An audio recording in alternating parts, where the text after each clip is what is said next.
So, yun lang nga mga guys. Ang pangalan pala nung, yung cactus na fruits na kinain ko is prickly pear na cactus fruit. So, yun yung pangalan niya dito. So, yun. So, ito na ngayon, i-upload ko po para sa inyo. Para sa sunod na punta kayo kung saan lugar at may nakita kayong ganito. Tapos alam nyo na pwedeng kayo.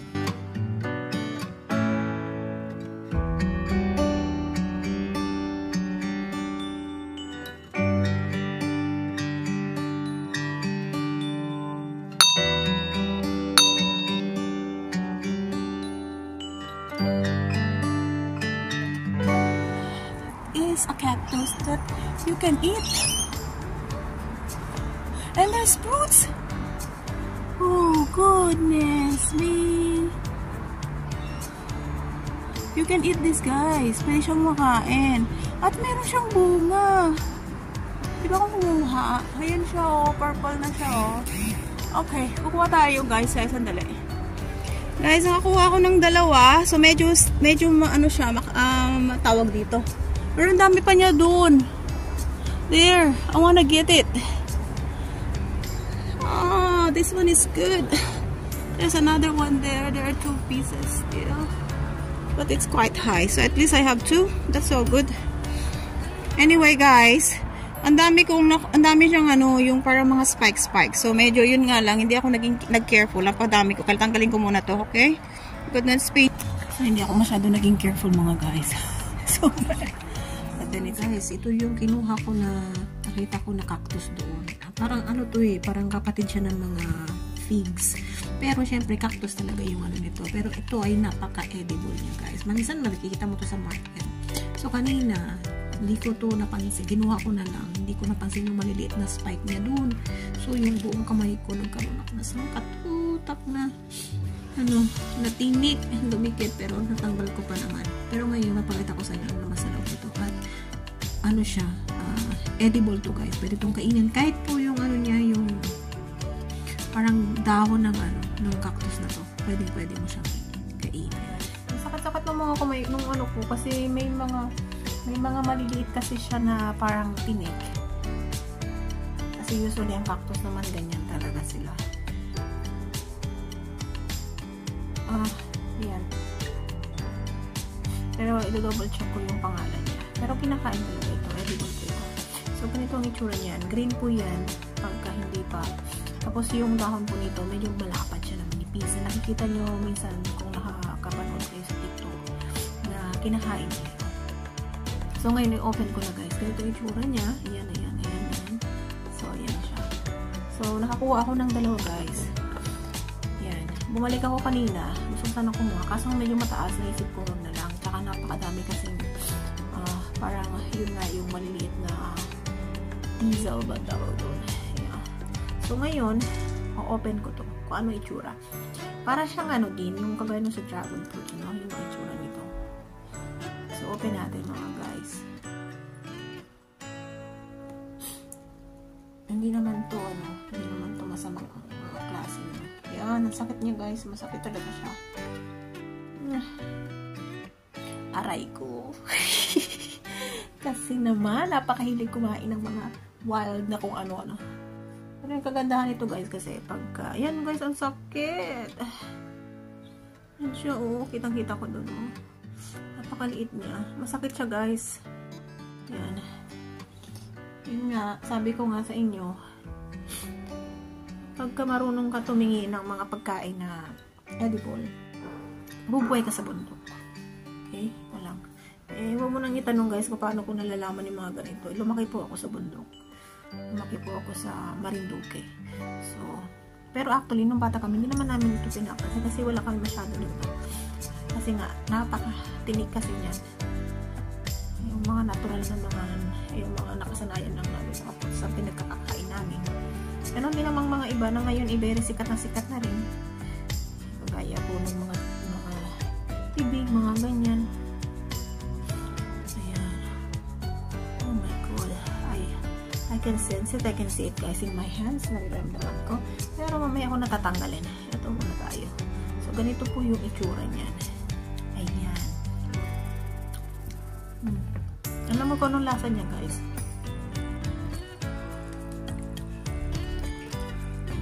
Maasim siya. Sabi ko sa inyo, maasim. At saka very purplish po yung ilalim nito. So, ito po yung itsura niyan. Pakita ko sa inyo. Ayan siya, guys. Ito siya. Maasim siya. Tapos, pero masarap naman to, guys.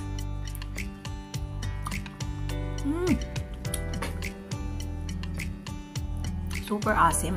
Kasi wild nga po ito nakuha ko. Purple na purple siya, guys. Oh. Parang lasa din siya ng dragon fruits. Ang pagkakaiba lang nila, mas maasim to compared doon. Kasi yung dragon fruit talaga matamis. Pero minsan matamis din ito eh.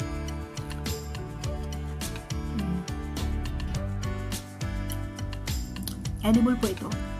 Kung na po masasabi sa inyo.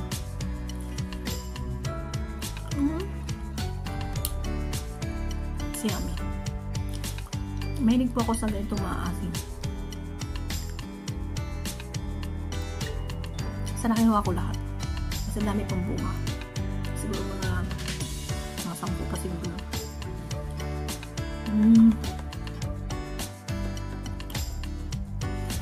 Nasaktan yung kamay ko kasi may tinik siya.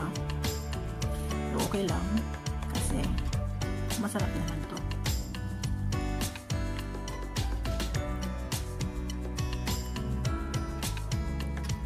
Pinakain naman po talaga ang cactus, guys. Wala po edible po sila.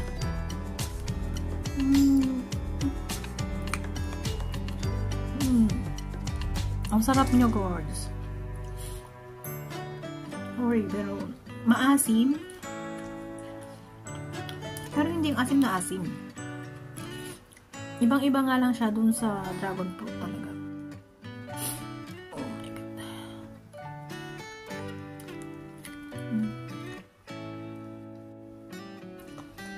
Still have one here. Look at my hands now. Lipstick na natin siya. I still have here. Isa pang piraso. So, hindi ka po nito mamamatay, guys. Kasi nga, sabi ko nga sa inyo, edible.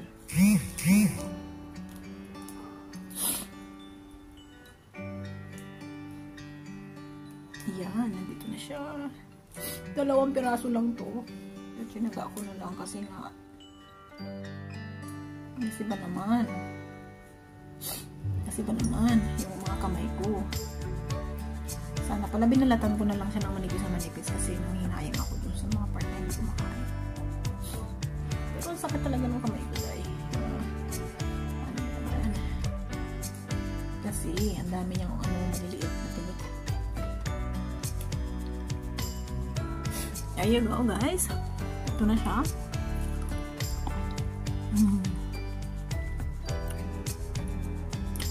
Alam mo, guys, yung asim niya close sa sampalok.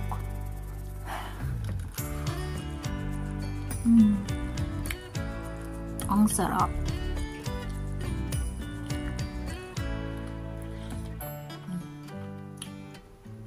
Yung iba't ako silang kumain ito, you know, piliin nyo lang po yung mga edible.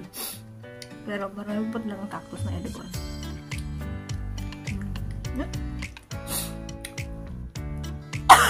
Sorry about that. Oh. Yan. Oh my goodness me.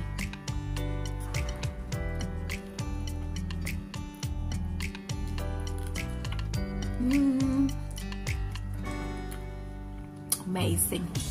Sarap. Sarap. So yun na, pakita ko lang sa inyo na kinakain to. So yun. Thank you so much mga guys. Susunod ulit. Medyo bumahinga ko ng konti. And yeah, kasi kanina sa taas ng story bridge masyadong mahangin. So yun. And I hope you don't forget to subscribe my channel and i-share nyo po kung sa tingin nyo is karapat-dapat. Pero kung hindi naman, okay lang. Basta sana mag-enjoy po kayo. And God bless you. Bye-bye!